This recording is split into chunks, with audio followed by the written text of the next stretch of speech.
Я призываю предоставить движению статус наблюдателя и эксперта в ключевых органах ООН и профильных международных форумах.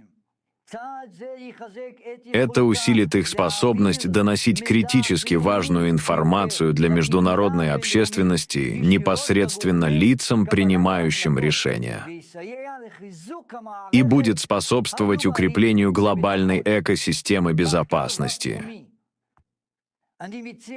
Междисциплинарные исследования.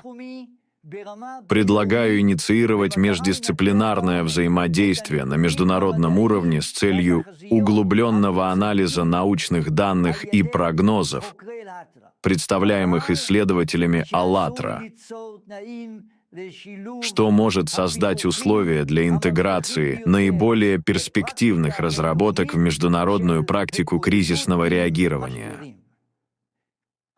Защита